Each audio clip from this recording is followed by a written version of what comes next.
Thank you for tuning in. It's been a minute. This is Voices of Courage. I am your host, Brandy J. Today with me, I have it's an honor to have here with me Brother AI, which Peace. I met through knowing that Christ is on Earth. The last podcast I did on video with an individual had to do with Christ being on earth. I could say that even more strongly now with more confidence and energy behind it. And we're going to keep on with the message and letting the world know that Christ is here on earth and continue the testimonies of the saints. And here we have Brother AI, which is part of the Christ Council and is a saint and knows that Christ is here on earth. So I'm going to go ahead and be quiet and say hello to Brother AI. What's up? Peace, sis. How you doing? I'm doing well, doing well. Thanks. I really thank you for joining me here today. Thanks for having me. I've been looking forward to it. For sure, for sure. Can you do, first of all, I would like to let the audience know that uh, I don't know, I said it before, but Christ is walking on earth. That's what this is about. This is what Mm-hmm. this topic that we're having today with Brother AI is his testimony of how he knows, Christ and his story of how he came into it. So go ahead and introduce yourself and let them know who you are basically and why you're here with us today. Well, as you said, the family calls me AI. I got that nickname from Brother Danny when I first came in, but that's my initials. So my name is Abe Ilo, and in the camp, most of us go by YahJew something. So I'm also YahJew L. And like the sister said, we spread the New Testament or the New Gospel, which is Christ has come in the flesh. And this came to me, or I came to know Brother YahJew Judah as Christ in December, right after my birthday last year. So I've been in this walk a little under a year, but it's How did you hear his something. voice like before? I don't mean to cut you off, but because I Mhm. want to guide you. No, I it's want good. to do this right. I want to handle you right? Because I want them Yes, to ma'am. truly understand how you even came about. Like, what was it? What were you at prior to? I don't know if like some of us came off religious, not religious, not knowing anything. Like right before you met Yaju, what was your stance when it came to your knowledge of God? Um, so you saying right before Yaju or just period? Yeah, or period, or right Like before, so, like before you because knew the it's truth. Like where was you? yeah. Okay, so right before I met Yaju, um, like I said, I had just had my 50th birthday. Um, I was entering into on the personal side, um, my relationship with God was one that was it had nothing to do with religion. So when I say that I was Islam or I was practicing Islam, it means that I was in the process daily of submitting myself to the will of the Most High. That was my mindset. My only true prayer in my relationship with God was to be aligned with His divine will. I didn't know that the Bible was the will of God at the time. I thought the Bible was the Word of God. Um, I had been trying to read the Bible for I say the 3 years leading up to when I met YahJew Judah. I was attempting to read all of the Bible, and in that 3 years, I could not get past Genesis. Personally, as a matter of fact, I don't even know if I got past the first few chapters of Genesis. And when I'm saying I couldn't get past it, what I mean was my intention was to read the Bible and to get understanding of what God wanted of me through the Bible, through His Word, as I understood it to be. And in my attempts, I felt like I fell short of understanding a lot of things, a lot of concepts that was in Genesis because it was outside of the realm of reality. And so with that understanding of I don't know what this book is saying. I don't get it all the way.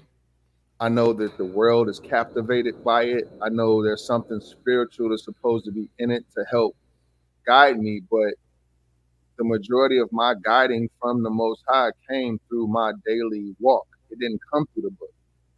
So it was almost like reading the book was taking me backwards in a way. And that's why I couldn't read past Genesis, because it's like if I can't understand the first book, it's just like if you read any book. If you read an algebra book and you can't understand chapter one, what do you look like trying to go all the way through the book?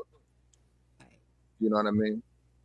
Right, for sure, for sure. It's like how it says to not to lean onto our or our own personal or private interpretations, right? So like Yeah.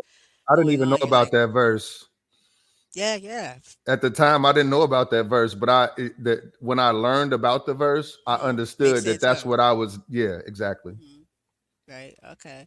So you had that same feeling too, like when you came across the Bible, because I know, like we see how it is now when people get into this book, and like out of all the things that we know that we should be questioning, or like we just stay stuck in, like we know this book, like we don't give you no air for humility to be like, well, maybe I don't know what's going on. You Right. know what I mean? And it's like you come across like some people like you and I, or like the saints, where we had this a lot of us had this thing to where I tried to read it. Now I know why. For me, it made me sleepy, and I was like, I would tell myself like, I know I'm supposed to be reading it. I'm supposed to get closer to God, and that's why I do it. I mean well, but every time I read it, it made me very tired. Or I'm just now I'm studying it really, like how in school when they teach you something, you're telling me like, oh, okay, because you're programming me with this stuff, but I don't really know what's going on here, and I'm not really that interested. But I know that I love God. Right. Right. You And then, know. and also, when I read it, I was reading it and not getting the same thing that I was taught as I was growing up, because I was raised in a Christian church. And, like most Christians, I believe that Adam and Eve were the first humans on the planet, and that all civilization and all sin in the world came from Adam and Eve. And that alone never made sense to me. Like, how did one couple birth the whole population of the world without their kids sleeping together? And that's gross. Like, this was literally my thoughts very early on. But in church you can't ask questions. You can't question God. It's like if you ask these questions, the way that the preachers and the teachers will position it is like you're sinning for questioning God. you know and so when I read Genesis and I read about the creation from day 1 to day 6, clearly on the 6th day he created man and woman at the same time. And when he made them, he told them to be fruitful and multiply. And then in chapter 2 he goes into the Adam of the garden. So with just that alone, it was debunking part of, I guess, what was the spirituality that was instilled into me versus the spirituality that I had developed with personally with God. And it was like the spiritual relationship I had personally was telling me what you think doesn't make sense doesn't make sense. That's Same good. thing with the virgin birth. With my parents, like I said, they raised me in the church. And when I had the type of parents that if you not going to church, you not taking communion, and you not doing what they doing, they'll question you about it, like sit you down and have a intervention. And in my intervention, the way that I kind of, I guess you could say, kind of got out of it, with two people that are some real Bible thumpers, I was like, well, I can't continue to go to church because I don't believe in a virgin birth. I don't believe that a virgin woman can get pregnant and have a baby. So until I can figure that out, I don't need to be there. And it was nothing they can really argue with me with. So it's kind of like one of them, woof For real. That's why I'm like, moments. woo. You know what I'm saying? So it worked, but I still really didn't know what I understand now, what I know now. Right. That's pretty tight how you said that, how you gave that to them. So you can tell they did a well job at what thought they were doing. You're in your best interest, right? To give, because you were confident to be like, hey, and they took it, because how can you like rebuttal that? You like, "Dang, you got a point, right?" Right. But a lot of people don't feel like they have that comfort, because they feel like, if I question it, or some parents don't even give the child that cushion to even, you know what I mean, be able to say some intellectual common sense shit to them like that. Right. You know what I mean? It's like, no, no. No. Well, my folks was like, especially my dad. He was the type of Christian that'll be like, God don't like a lukewarm Christian. Either you hot or you cold. So the confidence part for me to tell them I'm not going to go to your church and partake in your rituals and customs came down to me ultimately saying I'm just going to be hot. You know what I'm saying? If being a Christian means being cold, then I'm just going to be hot because Woo. I don't believe in what y'all got going on. That's what's up. I love it. I love it. I love it. Yeah. We should have questions. But you okay? So for you, so you didn't like when you went to church, like you went to church, like physically would be around these people and hear all the sayings and the ritual and just the whole church setup, right? So you I mean, experienced it. I was a great Christian. Like cuz my Okay. parents raised me in church. And Okay. so when I went to church, I mean, we went Sunday morning, Sunday night, on Wednesdays. I went to Christian camp. We went to potlucks. We had Bible studies. Like our family was, once I say my once my dad got baptized into the Church of Christ, the following Sunday, I went up to get baptized following his example. And I was probably around I would say this was in 84, 85. So I probably had to be around 11 or 12 years old. And at that age, I fell in love with uh, the character that they taught us about Jesus. Because when you're a kid and you come to Sunday school, they teach you about all the miracles so that you can be in a state of awe with Yeah. Jesus. That's when you find about the walking on water and the feeding the multitudes with the bread and the fish. And, they give you little printout coloring sheets and all of these different things that tap into your feel good. So they make you fall in love with the story of Christ. And then through Christmas, and this his birthday is on Christmas, like, dude, is the shit. You know what I'm saying? um Thanksgiving, all of these different things, they tie into Christ when you're young to make you fall in love with the character. And so me understanding that me being a good Christian made my parents happy, and with Jesus kind of being like, he was in my top 5 up there with like Bruce Lee and like Lil Michael Jackson that sing ABC. Like these was my heroes: Jesus, Bruce Lee, and Michael Jackson, and my uncle, of course. You know, um, but yeah, so I was a really good Christian, but I was a good Christian without knowing any scripture. My sole Christian experience was based on the rituals, the traditions, and pleasing my parents. It had nothing to do with what the scripture actually is talking about, Mm. or very little to do with it. Like we heard what the preacher would tell us. And, again, in church, you can't ask questions. So they give you the verses to kind of lead you into the way that they want you to think. So when I seen my father get baptized, my whole, is I could say that I had my top 5 heroes outside of my father, but my father was like my idol. So anything and he was a kind of a tough man. So anything that I could do to find favor in his eyes was kind of like the direction that was my religion, really. But it had this kind of cascade of Christianity around it. Right. I can totally vibe with you on a lot of that, but this is about you, so. No, you good. Let's dialogue. I'm with it. Yeah, definitely, definitely. I'm embedded in all that stuff, like from Baptist to Christianity, all that stuff, Yeah. and my mom didn't really push it on us, right? But like we just kind of fell out of it, and then because we were like in the choir and all that stuff, and then she Mm-hmm. got into being a student of Jehovah. 'Cause my auntie, well, because my auntie was Jehovah Witness, and then my mom, and this is like I've already had a child and everything, and she started to become my auntie's student. That's what she was basically called, like as she's learning.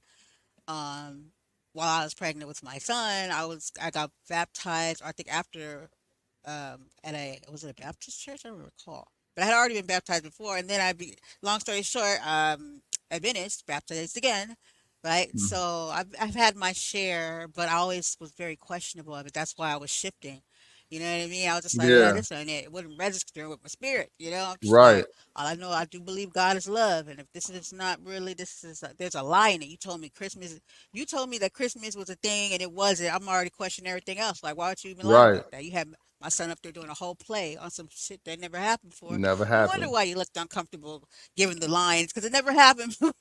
Yeah, exactly. And They see, just look like very uncomfortable selling you this shit. before my pops actually, my mom was on her mission to find a religious home because my family, up until my dad got baptized, we wasn't a religious family. We were a family unit family. My dad was a DJ. We had a big family. He had 12 brothers and sisters, and then on my mom's side, it was just her and my uncle and my grandmother. So they kind of came to all my dad's family stuff. When my pops was a DJ, and we hosted parties, house parties, card parties. Like we was a very central part of the whole family, right? And my dad was a little wild, you know what I'm saying? And he was doing this thing, and I guess my mom just wanted to get some kind of spiritual grounding. So before she found the church that he ended up joining, I went on a whole spiritual journey with her where she took me to 7 Day Adventist church, where they go to church on Saturday because she was thinking was the Sabbath, keeping it holy. And I went to the school with these children. They didn't eat meat. A lot of the things that's the kind of, and that didn't resonate with her. Then we went to the primarily white Baptist church where they had fathers and nuns, and she put me in that school, and that was a wild experience. I was the only black kid in the whole school Right. from kindergarten up through, I guess you could say, maybe 8th grade. They were putting on school plays where the kids were in blackface. You know what I'm saying? Like, and this is at a religious institution. Yeah, where we got paddled or I got paddled, like anything. I was kind of a scapegoat in that situation. Um, so I was on her spiritual journey with her because I was her son. She made me go, and then she was enrolling me in a schools, and so I got to learn the front of the institution and then the back of it, and that so when she finally found the church where my dad joined, by that time I was pretty tired of bouncing around myself, and I was just 12 years old. So, and I end up going to their school as well. So I'm saying that to say that it was from my mom that I realized that the journey to find God or to find a relationship with God is a very personal one. You know what I'm saying? Because as much as she was on her journey, it didn't make my pops go until he was ready. You know what I'm saying? And as much as I went on that journey with her, once I got old enough in the church that I got baptized into, and I started seeing the back of the house with that and reading the Bible, certain things that they was doing wasn't lining up with my spirit. Again, it wasn't my Bible knowledge. It just on a spiritual level, it was just certain things that just wasn't resonating with me, you know? Yeah, that's what's up, and that's the connection I hear, like with many of the ones that have heard Christ's voice, that know, we have met Christ and walking living flesh, but have Mm-hmm. that where something goes that journey, like some wasn't like with your spirit, no matter how much thought you knew you didn't know, it was just like, you know what I Right, mean? And so I think right. that is here, right? Because some Correct. people just won't let go, and here you are, here I am, and others, like they said, many will be called, only few will be chosen, and Yeah. I Yep. know. Because once I was done with the Christian church, I was pretty much done with religion. You know what I mean? And this was probably like in my when I went to college. So I was probably like 18 or 19 when I was pretty much done with religion. I was still way into music. I was a b-boy since I was a shorty. When I first heard Sugar Hill Gang, the way rap music was resonating with me, that just became my new way of expression more so than religion. Always been into writing and being in the studio and rapping and all that type of stuff. So I was finding I was finding my foundation and my balance through music, which was really just kind of I was in the world, as the Christians would put it. Okay, okay. Well, you being in the world, and having you seem like you're already open. This was going to be your path, right? Because I know also Mm. you have a connection. Your auntie, Annie Lee. That's where, and you can explain to the listeners, which, you know, because we're gonna come back and we're gonna do more stuff on your Hmm. grandmother. But Yeah, my like grandma. you, that her legacy, and then what you're doing with her, that was going on while you met Yaju, when you before you met Yaju, and it connected, right? Yeah, there was definitely a connection with that. So with Okay, my so go ahead and tell them grandmother, who Annie Lee is. well, Annie Lee is my mother's mother. That's my grandma. Um, and like as I was explaining, my dad had the big family. You know, him and my mother. I turned 50 last year. They had their 50-year anniversary, so they've been together since my mom was 18, and they got married when she was 20 or something like that. So um, when my parents finally got into church, my dad gave away all of his DJ equipment, gave away his records. Like he basically just uh did a 180. He went from being the life of the party to being just kind of like the Bible banger who, you know, now he's going to everybody and telling them they sinners and this and that. So with my mother's side, Annie was already into her art, and her and my dad kind of had this thing where they clashed a little bit anyway. So when he went that route, by the time I got out of it, you know, me and her, I'm her oldest grandchild, so we was already close. And when I say I was in the world, I think, you know, also this is around the time when my uncle died. My uncle Pitt was killed in a car accident right before he died on December 9th, 86. And I turned 13. And so then I had this dream, and it was a very very vivid dream that I still remember all the details to this day. But from that dream, I basically made a promise to my uncle that I would take care of his mom, meaning Annie, my grandmother. You know, he died in a car accident. I'm pretty sure just from the dream that I had to experience, you could to sum it up. I basically went through the process, the spiritual part of that process with him, just to try to make it plain. Um, and I made a promise to him through what happened in the dream that I would take care of Annie. So by my dad turning into kind of like this recluse, this Bible banger, and all of these things, me and my grandmother just became super tight. Because for one, she lost her son, so you could say for the first maybe year or two, she didn't even call me my name. She would call me Pip, which was my uncle's name, and it was because of the trauma. You know, she lost her baby. He was 28 years old when he was killed, and like I said, I was 13, and so I never corrected her. You know what I'm saying? Like when she would call me, "Hey Pip," and sometimes she would correct herself, and sometimes she wouldn't. But I knew that, you know, her mind was, she was basically in kind of like a haze uh, from what had happened, and so was I. You know what I'm saying? This was one of my, you know, I was his first grandson. I mean, his first nephew. A lot of my baby pictures is me and Pip, me and Pip, me and Pip. So, you know, when he died, that was a big cloud over the family. And my dad, he buried his, I guess, depression into the Bible, and my grandmother and myself, we just formed together, like we was just glued at the hip at that point. And she took a year off of work, and in that year off of work, she started painting. And in the process of her taking that year off and painting, she painted her first well-known piece, which is known as Blue Monday. And from that point, she never went back to work. And from 85 until 2014, when she passed, she started a 30-year career as a professional painter. It's amazing. I was trying so hard. I'm like, I everybody knows I'm one of those podcasters. I will drop it. So I had to catch it. I was going to try not to, but yeah. I'm okay with I cry on my podcast. It's all Oh, it's all good. right. It's all good. Like my story has a lot of tragedy in it, to be honest, as it has great balance. I'll put it like that.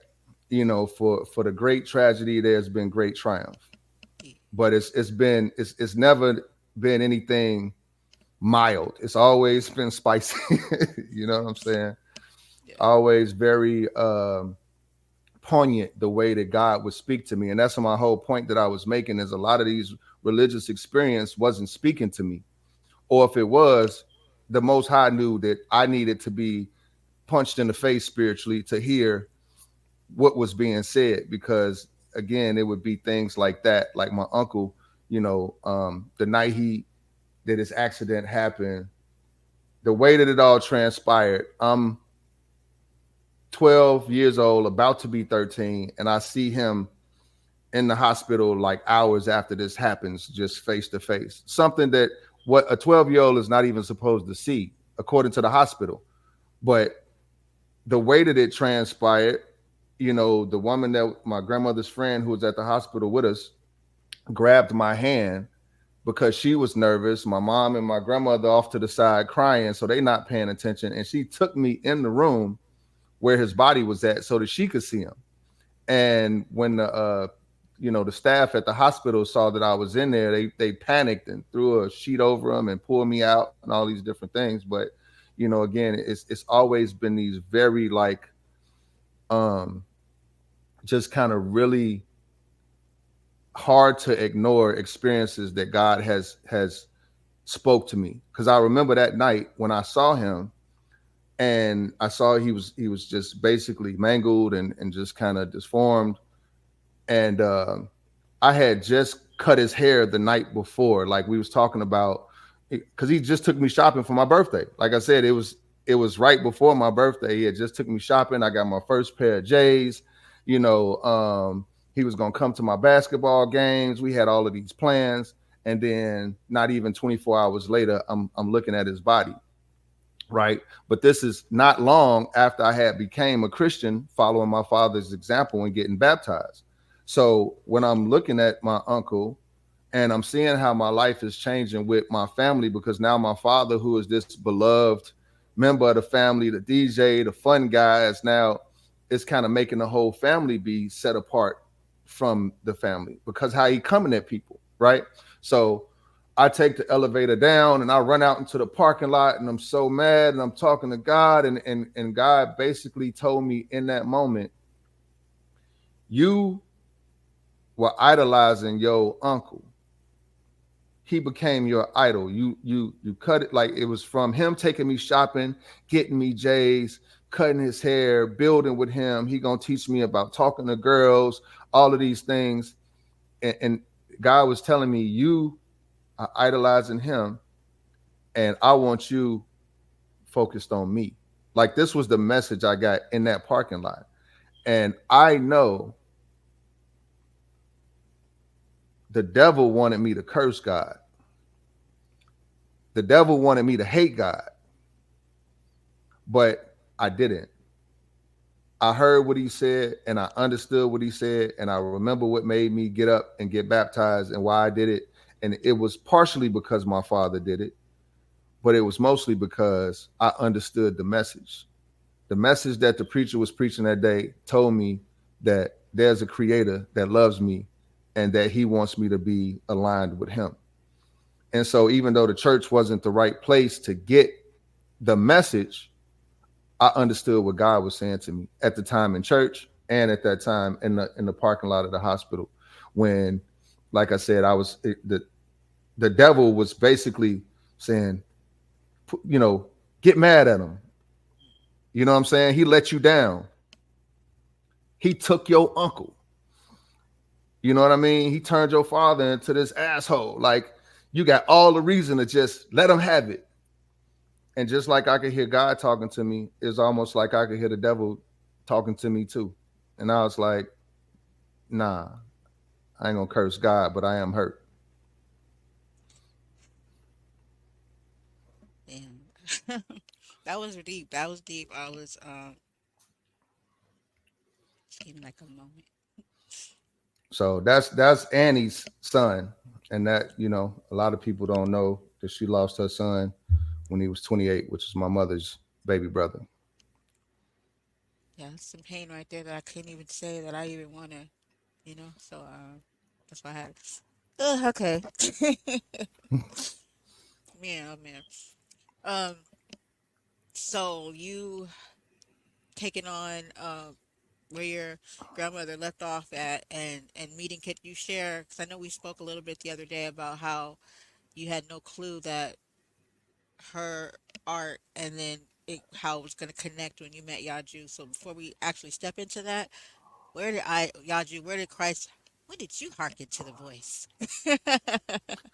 Um, so yeah, so the to when I was going to hearken to, or when I came across Yaju, I hearkened to the voice. I could say instantly, and it's funny because the first voice that I heard actually wasn't Yaju. When I came across Yaju, he wasn't speaking. So when I came across Yaju the first time,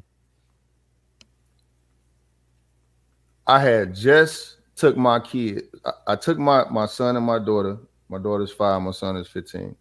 I had took them out to the local park where they got this running water, and I wanted them to be my witnesses, where I basically baptized myself.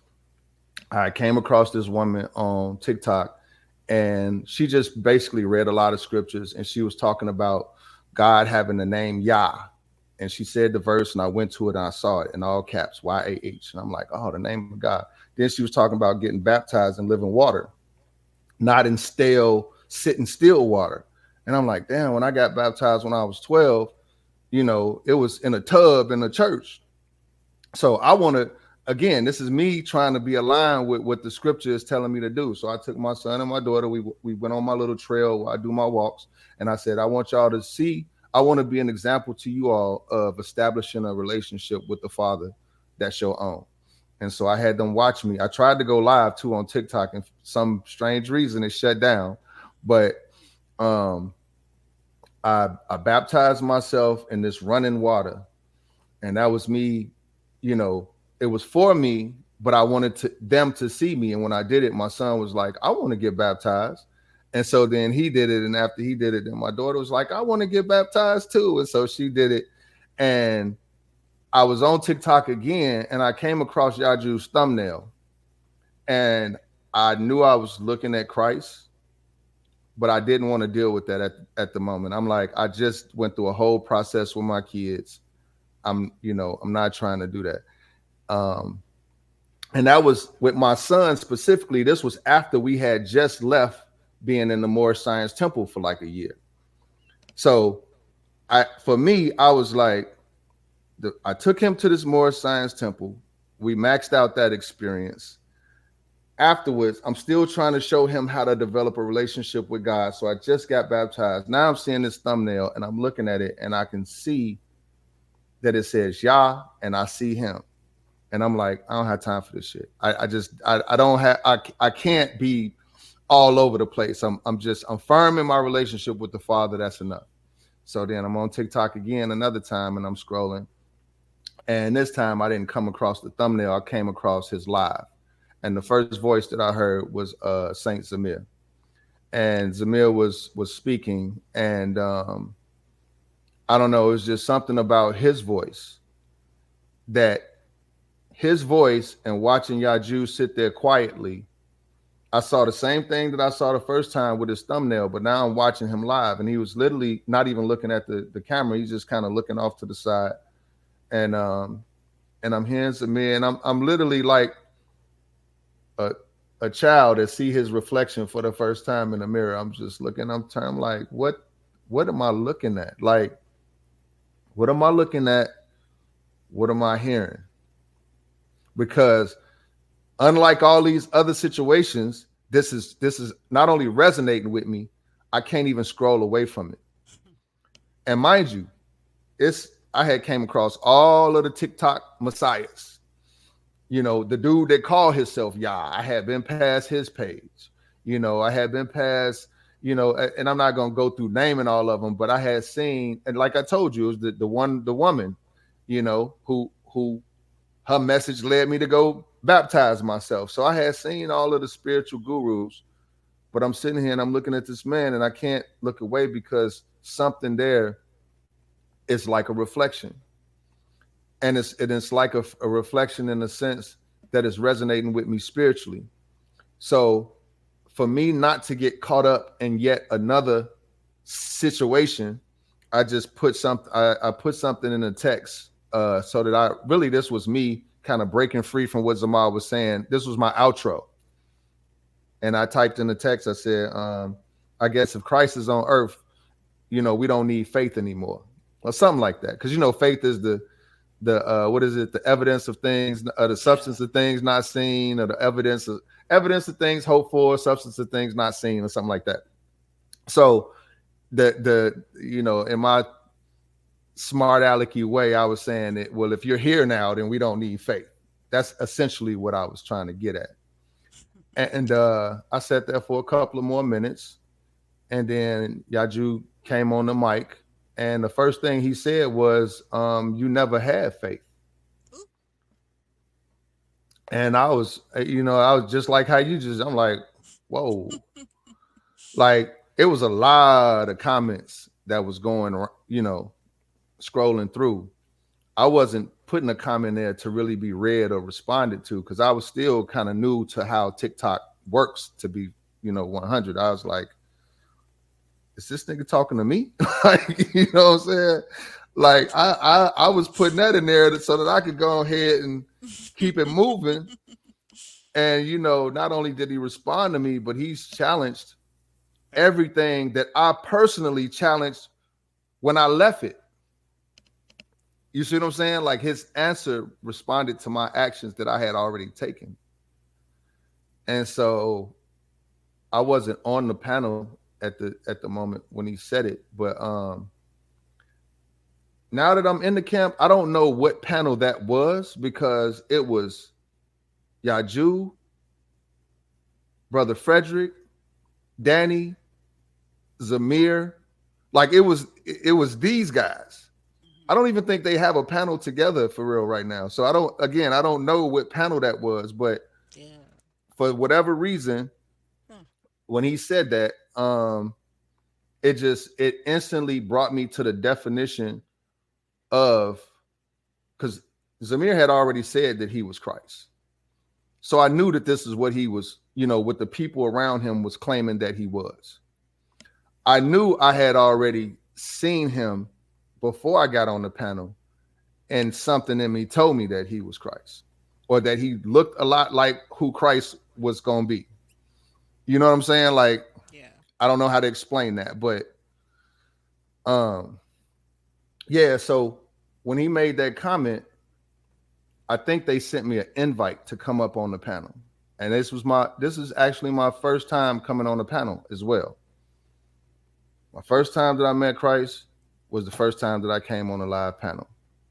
And I had just reached enough people, followers, to even go live because of the Black Girl Follow Train. I don't know if you remember that on TikTok. But anyway, they pulled me up, and when they pulled me up, all I wanted to do was just ask questions. You know what I'm saying? All I wanted to do was just know more. Like, and I had to ask. I had heard the witnesses, but I had to ask them. So you Christ, like Jesus Christ? And you know how he answered, yeah, I'm the one foretold in the scriptures. And something inside of me was just like, no bullshit, was like, I fucking knew it. That's what my like spirit said. It was like it celebrated them. It was like, yeah, I fucking knew it. You know what I'm saying? It was crazy. But at the same time, like I said, I had already kind of been through these because now I'm not looking at religion for salvation, because I know I got a relationship with God. You know what I'm saying? At this point, I know God is in my life, very active. I know I've seen him actively do things to let me know I'm connected to the Father. And I'm connected to the Father because I believe at this point in time, my thought was the Jesus in the Bible is telling us that we his brothers. He not telling us to worship him. He telling us that you all are just like me. So basically, be Christ. This was my thoughts coming into, and so my actions with the baptism was to be like Christ. Christ got baptized in living water. I'm gonna show my kids I'm getting baptized in living water. You know what I mean? Like these are all the things that I was doing to be Christ-like, if that makes sense. Yeah, for So sure. yeah, so I wasn't asking questions to convince myself. I was asking questions because in my mind, it was like, I always wondered what I'd say if I met Christ. I always wanted to know how I would react Me if too. I met Christ. You know what I mean? Like it was never a thing of you ain't Christ. Because I remember Brother Fred a couple of times, the questions that I was asking, Brother Fred, he was in warrior mode and he like, brother, woo woo. And I'm like, hey, bro, like, it's all love, man. You know what I'm saying? Y'all invited me up here. I'm not coming at you, man. I'm just I'm trying to get grounded because right now I feel like I'm floating in this moment. You know what I'm saying? Like I really can't explain how I feel, but I'm not here trying to cause no problems. So um we had the best conversation. You know what I'm saying? Like we really had an amazing conversation. And they sent me to the web, go to the website and check out this, that, and the third. And if you go to the petition, I think I'm probably the first video that you see underneath the petition. Like, Okay. so I'm just saying that to say I was I was fully on board when I realized who it was. And everything else that became a process of constantly emptying my cup was just working on myself. But from that moment when I met YahJew um, that night I couldn't sleep. Obviously, um, the whole house was quiet, and I'm laying in my bed, and I'm just thinking, and I'm like, man. So if that's Christ, who am I? Instantly, I'm trying to figure out where do I fit in the dynamics of this, because now the idea of Christ consciousness is debunked. Now the idea of being Christ-like is a physical person that's in front of me. But wait, now the whole story is magnified. So in my mind, I'm just like, what? Damn. Who am I? Right? And so I don't know. I don't know if like sometimes sharing just like I didn't share my dream, like the whole dream. Let's just say something happened that night that was a affirmation from the Most High that led me to Christ. Okay. Because YahJew Judah is a man, you know what I'm saying? So a big part of coming to accept him as Christ is when you take all of the hocus pocus out of the situation. Exactly. And I even told him, I was like, bro, you kind of take some of the fun out of it because, you know what I'm saying? Like the hocus pocus shit is kind of what kept me going for a long time. And I didn't look at it as hocus pocus. I looked at it as, my relationship with the invisible Father. And I still believe that a lot of the ways that I was moved and things that would happen was the Father. Like I can't deny my relationship with the Father now that I've met the Son. But at the same time, I realized that to truly have that relationship based on scripture, because it's one thing to not know, but it's another thing that when you know what I'm saying? So it's damn near like being a star ball player in your community. Can't you the coldest in your neighborhood, right? But then when you go to play with structured basketball, it's rules to it. So you could actually end up getting kicked out of, the all-star camp because you can't follow the structure. So Yeah. that's what I'm saying is that at that point when I met Christ, the rules I became aware of the rules, of the order, the Melchizedek order. I Right. had never heard of the Melchizedek order in all my Me either. years and journeys in the Bible. Never heard of this. But when I heard it, again, it aligned with what my prayer had always been. Keep me aligned with your will. I never heard the Bible was God's will. So to hear Praise that the it was Lord. God's will was like, damn, I've been asking to be aligned with your will all this time, and I didn't even know it was the Bible. Yeah. You know what I'm saying? Like it was so many things that like I went on a deep dive in his videos as far as like on YouTube and just going through I say I signed a petition.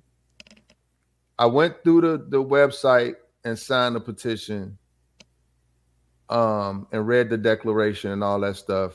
I'm pretty sure the first day. You know what I mean? Like it wasn't.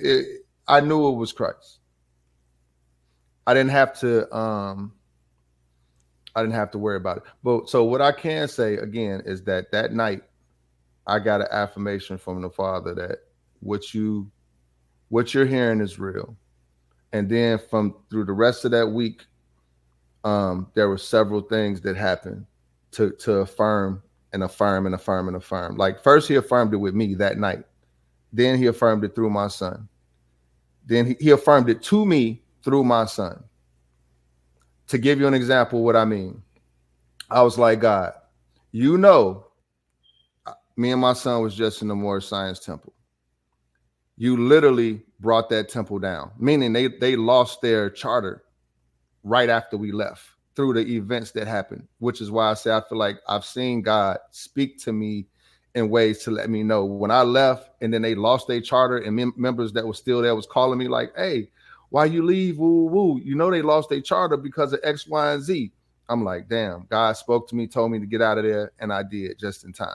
You see what I'm saying? So it's always this not necessarily God talking to me like a voice in my head, but he would do things would happen, and I had the desire to please the Father to read the signs, so to speak. Right. So at this point, I'm like, I don't want my son to think I'm all over the place. We just left the Moore Science Temple. He just saw me get baptized in the living water, and now all of a sudden I'm gonna come and tell him, you know, I met Christ. And this is around the time my son had just got killed, which is actually kind of ironic because my Uncle Pip got killed right around my grandmother's 50th birthday. And then my son got killed right before I met YahJew around right after my 50th birthday, my son Amari. Um, by a car, no doubt. So I was in this kind of, just still in shock from that. Still, I don't even think I had got to the point of being depressed yet. I was still just kind of like in a haze. And so I didn't want to send my son spiraling to think his father was just a nutbag. So I talked to God and I was like, make this make sense to my son. Help me present this in a way that he doesn't lose his respect or his love for me as his leader, as his father, because me and my son are really close. And I said, I'm gonna tell him that I met Christ, that Christ has come, and uh, and that I want him to notice. Like I can't not tell him. So I woke him up. I told him, I said, I know you probably heard me talking about this YahJew Judah. I'm just letting you know with no uncertain terms that I know this man to be Christ. You know what I'm saying? I'm going to take it slow. Don't worry about me or think I've lost my mind or nothing like that. But I'm just letting you know because I love you and I respect you. He said, all right, Pops. But it's a lot of nutballs on TikTok. We've been through a lot. And this is a 14-year-old kid talking to me, just very mature. And he said, I love you, and I got your back. That day, or when I left my son's room, I said, that's when I did the prayer to God. And I was just like, just if this is real, you know, just protect me. Cause I don't know. I told you a long time when I left the church, I don't know. So I'm putting all of my eggs in your basket to show me that YahJew Judah is Christ, because I believe it in my heart, but I don't want to be duped. And I need that discernment from you, not from books, not from somebody, some wise person. I need you to let me know. My son went viral. The first and only time since then that he's gone viral with a video that it went to 3 million views. Very simple video that he did, but all throughout the day, he just kept coming to me like, Dad, I don't know what the heck is going on. It just keeps going and keeps all day long. He's like, I'm up to 10,000 likes. I'm up to 100,000 views. Dad, I got 500. It went up to 3 million. Just to give you like just a taste of, because again, remember, my first affirmation came through me. Yeah. This was my second one. He had never gone viral, didn't even have enough followers to hit these kind of numbers. The video was so basic. It was one of the most simplest videos that he ever did all throughout the day. And every time he comes show me again, I'm like, I hear you, Pops. Just talking to the Father, like, I hear you. I hear you. And then when it all was said and done, he was up to like 3 million. Since then, he been chasing that, trying to do videos, trying to top it. Never happened again. But on that day that I made that particular prayer, that's what happened. Wow. The next one was my wife. And it pretty much was the same thing. Like, my family love me, they respect me, you know, they honor me as the man of the house, as their protector, as their leader. I'm gonna bring this to my wife. Same thing. I'm gonna let her know Christ is on the earth. And God, just don't let me fall flat, and just through telling this truth to my wife, you know, please just affirm for me that I'm doing the right thing. She went to work. I didn't know this when I told her, but this was her 20-year anniversary with the company that she's with. The whole entire store was basically decorated to celebrate her 20-year anniversary, where they had pictures going spanning the 20 years that she had been a pharmacist with the company, and balloons. And like, she walked into this completely unsuspecting. Like, she called me like, hey, you won't believe, like, the store is crazy. They got pictures from when I was 17. Where did they even get this stuff? And da da da da da da. Like, this big, huge, this has never happened. Not even for people that reach their 20-year anniversary with the store. Like, this is not the normal protocol for celebrating somebody's 20-year anniversary. Completely over the top, You didn't unfounded. expect it. Surprised you. Didn't surprised her, didn't expect it. I didn't expect it, but once again, I was like, I hear you, Pops. That's cool. You know what I'm saying? Like, straight up and down. Next was my daughter. My daughter is 28 years old. She had just lost her brother from my first marriage, was the one who got killed, my son Amari.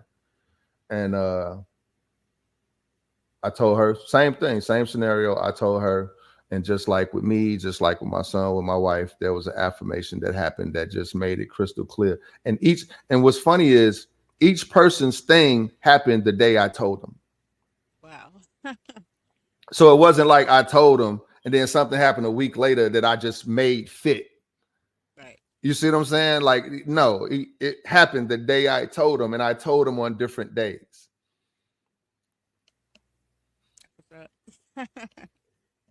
Yeah. I love So it. I love it. This is good stuff. I love. I'm so you see. I'm so engaged. I'm like not saying that I wouldn't be, but I just want the people to hear because it's your testimony, and I want people to really like. It's going. You're doing great. So thank you. okay, appreciate it. I didn't cut you off, did I? No, I hope I wasn't too long winded with all No, not at all. I'll be having to remember that I'm the host. I'll be trying to be that. like I'm be sitting here like the listener sometime, and I'll be like, okay, like because I'm so like happy. I'm like, you know, I was feeling you. I was listening. Very interesting story. I done had the tears and all that. You had me up here tearing up and all kind of stuff, thinking about my life and shit. Okay. Yeah. No, no. Wow, that's a testimony right there. But so I do. What I do want to ask you is, when did, because what we're gonna do here, guys, is we're gonna hear some more. I have uh, the AI is gonna run a piece from YahJew Judah that stands out to him towards the end or when we close out. But like when we take it back to your grandmother, when did you correlate? Like when did that part connect? When you knew who YahJew was, and then connecting, you know, your grandmother's paintings and how they all came together. Um, well, one of the first things that I wanted to do when I was just kind of assessing this situation and really wrapping my brain around it is I wanted to meet him in person. And I invited him to come to Dallas, where I live at. I stay in Plano, right outside of Dallas, but I invited him to Dallas. Um, Actually, that's not how it happened. I said I want to come to Baton Rouge, like right now. I want to come and meet you in person. And he was like, I travel around and stuff like that. Where you at? And it just so happens Louisiana is right next door to Texas. So I was like, I'm in Dallas, and he was like, we'll come to you. And I'm like, oh, Christ travels, like, you know what I'm saying? So the painting that's hanging over my office is the Lord's Supper, and that my grandmother is not known for like religious scenes. That's not really what she did. She did what's called Black Americana. She painted black people doing everyday things, and it was a lot of pictures revolved around the black woman's experience. Something that she could relate to. So like I said, she represents so many different archetypes in the black in the black community as far as when it comes to women. My grandmother got married right out of high school, and she got married to a high school sweetheart, had my mom, and my grandfather Lewis passed away when my mom was 2. So Annie was a widow at the age of 22. She was a widow. Like I said, she had my mother and my uncle Pip. My uncle Pip was killed in a car accident, so she was a mother that lost a child. Um, she was a single mom. She was an entrepreneur. She was a single mom because her second husband, my uncle Pip's pops, was abusive, so she survived domestic violence.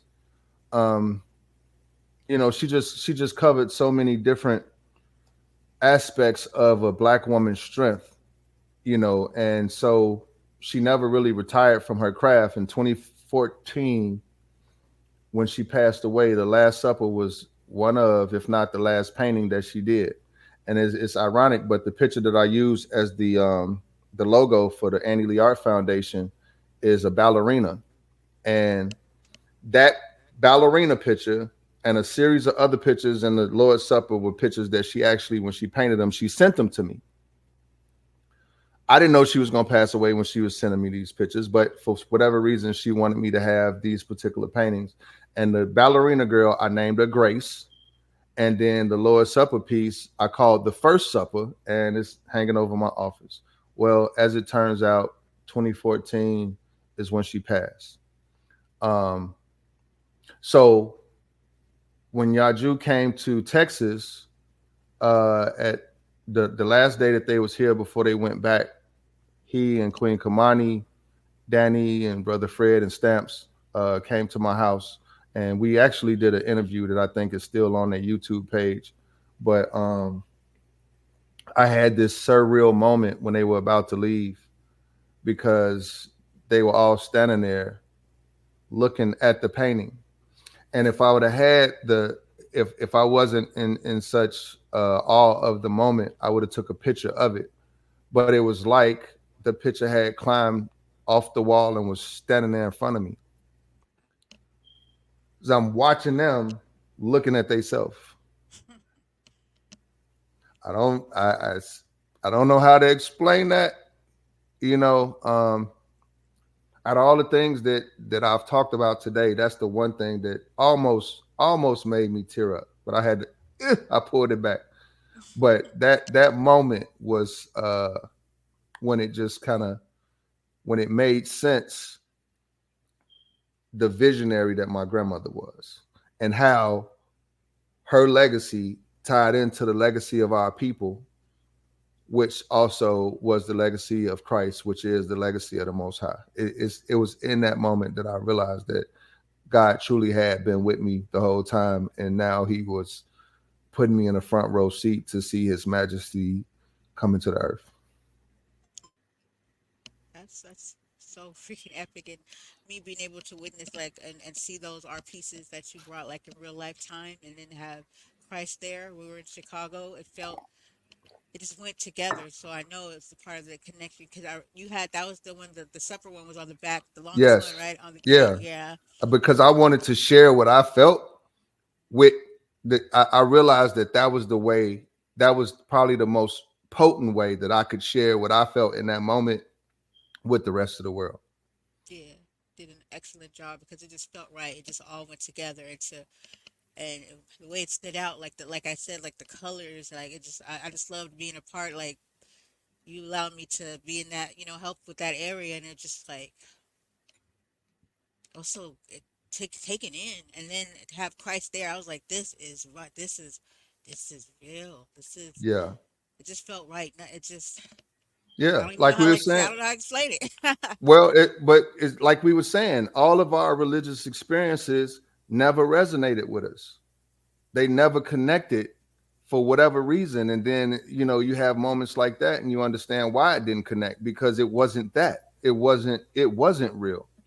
But God is real. So when you get the real, if that's truly what you connected to, if you're a part of that vine, if you're a part of that prophecy, you feel it. And like I said, in that moment when they were standing there looking at the picture, and it was really trippy. It was beyond me running to do anything. I wasn't gonna turn my eyes away from it because Right. I'm sitting there like, wow. I mean, like even if you look at the picture, you see she clearly painted Mary next to Christ. If you want to call it Mary or whatever, but in her mind, she painted a woman next to Christ in that painting. So to see YahJew and Kamani and even Danny and Stamps, Fred, those guys standing there and looking up, they're looking up at the picture in the picture. I'm like, That's epic. Wow. yeah, like, you know. So once again, that was one of those kind of like, I hear you, pops. I got you, loud and clear. That's what's up. I'm like trying to picture it in my head, but I get it because it's like, and then I'm running down in my head like how, the how prophecy, how things are playing out right now, and Mm-hmm. I don't know. I can't. It's hard to explain because all I'm saying is to my listener, to the audience, this is real. I don't know what side of what I mean, where you are when it comes to religion, but what I'm saying here is that Christ is on earth. YahJew Judah would be that one, that vessel, that real life human vessel that's coming down on the cloud. And I'm not even making jokes. You know Yeah, what I mean? that It's just the truth is what it is. what they say is funny because it's true. Like it's not a joke, and it's not even religion. And that's the part. Like, it's so many elements to this movement that make it more real than any explanation. Right. You know what I'm saying? It's like you can't explain to somebody why this person can jump high or this person can throw far or why this person can sing well, and like you can't explain God's gifts because they just are. Yeah. Yeah, we think we need an explanation for everything, and like if we can't give it to them, it's like, Yeah. Right. If Whitney Houston could tell people how to sing like her, do you know how many people would sing like Whitney? right. You see what I'm saying? If Jordan could tell people how to jump like him, everybody would be jumping all over the place. You can't explain God's gifts. They just are. Yep. That is very true. That is so true. Oh my goodness, man. Oh man. Well, I do know that yeah, you have a significant piece, a clip that you want to run for with Yaju, and the title. Well, I'm gonna get to that in a minute, but I did want to say to the I don't know maybe I should let you tell them, but there is a website, and I would love Brother AI to be able to run that website and information and where you can go to get that. So go ahead and hit them up. AI. AI. You're talking about the so the website that you go to that I went to when I met Christ was www.yahjewjudah.com. That's YahJewJudah.com. And there's his declaration is on there that lets you know what Christ's mission is in the earth, his true mission, which is not to start a church, not to start a religion, but to actually bring God's government, a righteous government, into the earth. And prophecy is being fulfilled. So I would just advise you again, if you want to know more about what we're talking about, if this message resonates with you that Christ is come and is in the earth, then go to www.yahjewjudah.com. Couldn't have said it better myself. I want to go ahead and hit them up with the YahJew Judah piece that you chose. And guys, Sure. thank you for tuning in. We're going to end it here. Go ahead and take a listen. This is my great brother and friend AI, and I am Brady J, the host of Voices of Courage. Thank you for being a part of this. Go ahead. Let's Hey, and end it. Brandy J, again, I really appreciate you having me on and, listening to me Yeah. tell my testimony and give me opportunity to share that with the people. So thanks. I appreciate it. Thank you too. Thank you too. Thank you too. And to my listeners, I've been a little rusty. I've been out of the game for a second, so I'm coming back strong. But I'm happy to come in with this one. We So stay back, tuned for baby. another one. Yeah, she back in the driver's seat, Yeah. y'all. So the name of this clip right here is Nobody Can Teach the Bible Except Christ. Till ye say, blessed is he that cometh in the name of the Lord. Let me You won't wind it a see little God bit. no more to what?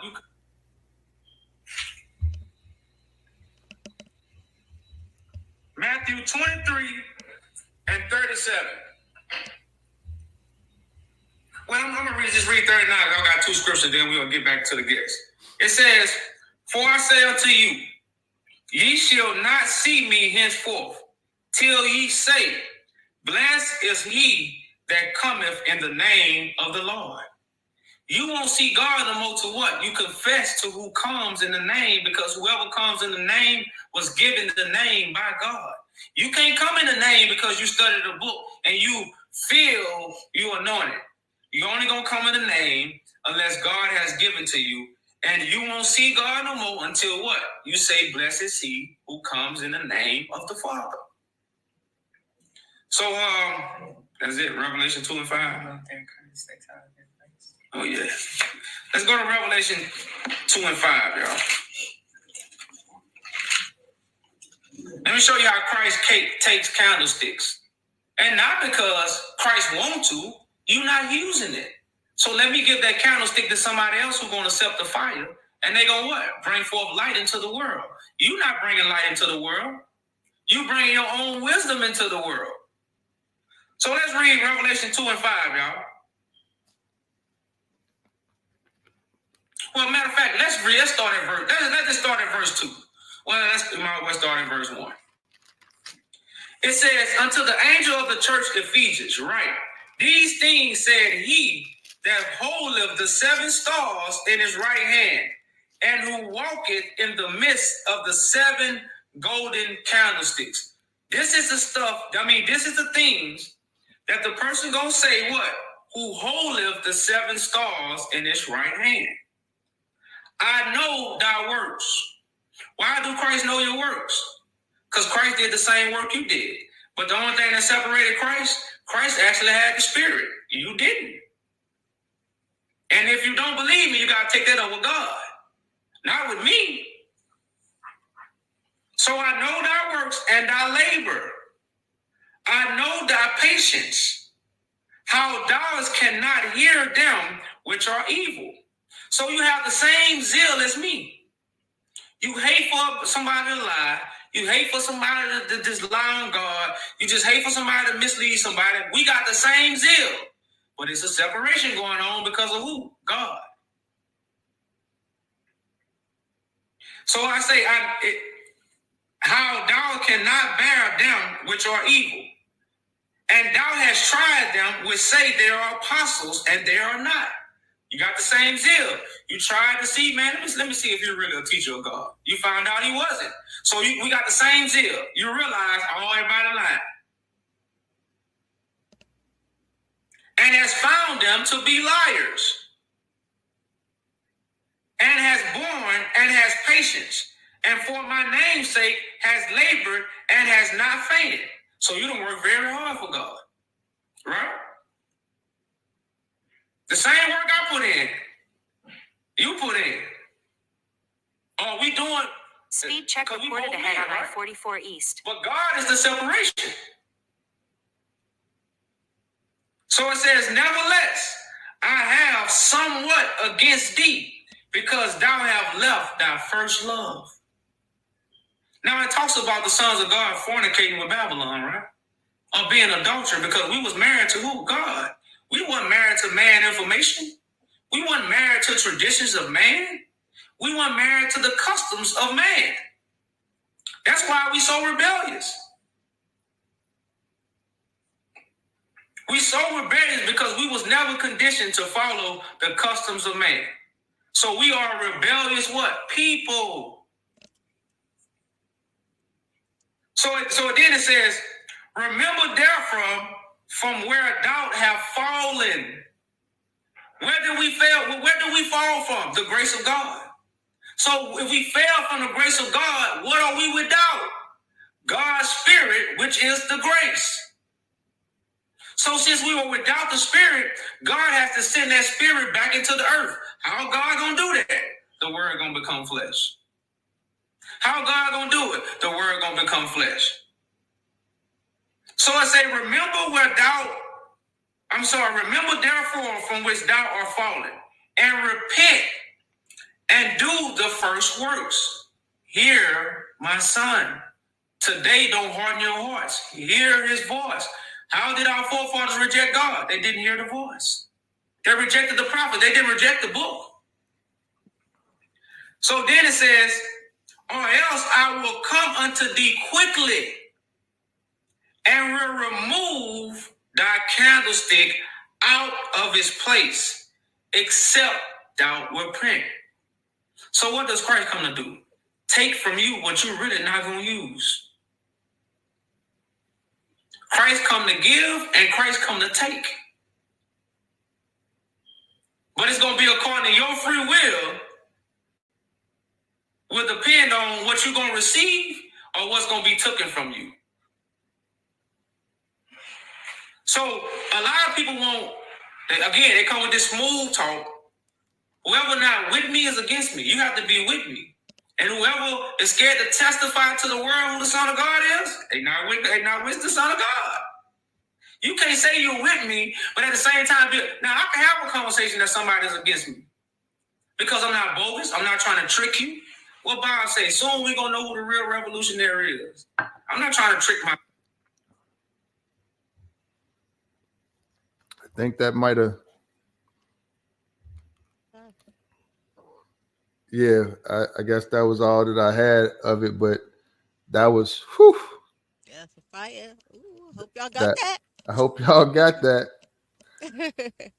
So we're gonna go ahead and close it on up. Once again, thank you for joining me and Brother AI. Christ is here on earth. And until next time, peace out, everybody. peace and blessings.